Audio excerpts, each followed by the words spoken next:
Halo, nama saya Sandi Sulistiono dari Fakultas Ilmu Hukum Universitas Narotama, NIM 02122015. Jurnal ilmiah yang saya review berjudul Analisis Perbandingan Hukum Penanaman Modal Asing Antara Indonesia dengan Vietnam.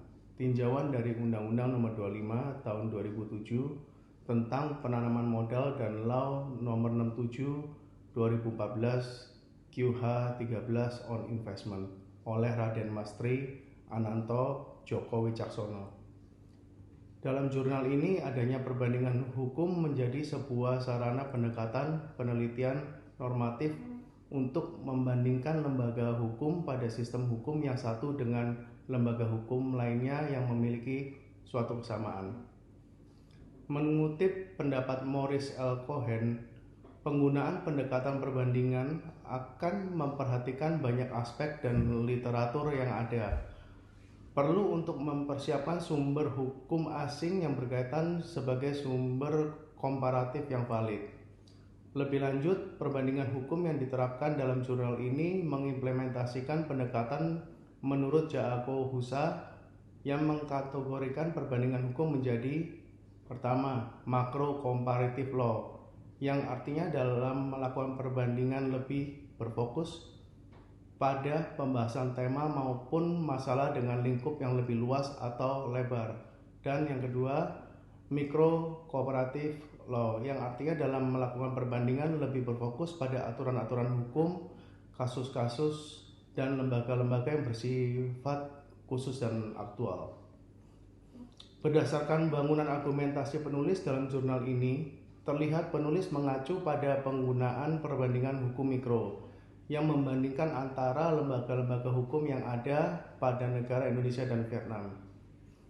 Perbandingan hukum yang dilakukan dalam penelitian ini berfokus pada hukum penanaman modal asing yang berlaku antara Indonesia dengan Vietnam yang menggambarkan secara tepat persamaan dan perbedaan hukum penanaman modal asing serta dianalisis mengenai kelebihan dan kekurangan dari masing-masing negara.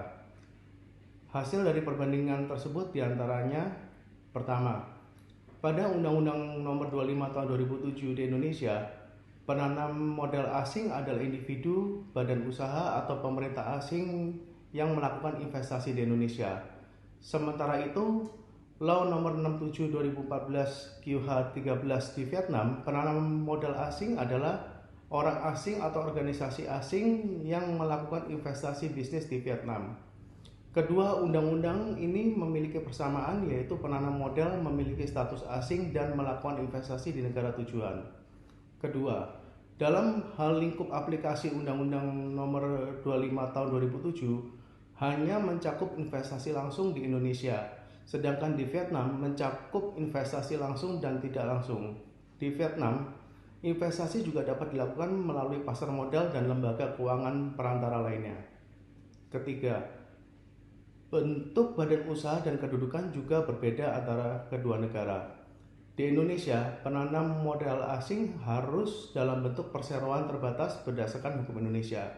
Sedangkan di Vietnam terdapat kontrak kerja sama bisnis yang tidak menciptakan badan hukum secara sepihak. Keempat, pengaturan ketenaga kerjaan juga berbeda, di mana di Indonesia tenaga kerja harus mengutamakan warga negara Indonesia, namun perusahaan tetap dapat menggunakan tenaga ahli asing. Di Vietnam, pengaturan ketenaga kerjaan terdapat dalam undang-undang yang terpisah dan tidak mengutamakan tenaga kerja warganya.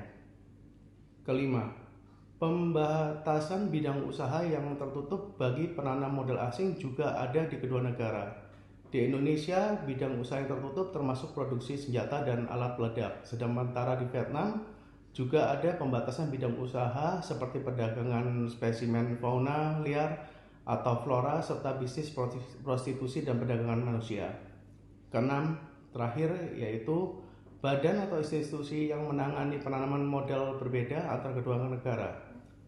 Di Indonesia terdapat Badan Koordinasi Penanaman Modal atau BKPM, sedangkan di Vietnam terdapat Vietnam Business Forum, Vietnam Trade Promotion Agency, Ministry of Planning and Investment, dan American Chamber of Commerce. Hal ini menunjukkan bahwa Vietnam lebih memperhatikan kebutuhan investor asingnya, terutama yang berasal dari Amerika Serikat. Terima kasih.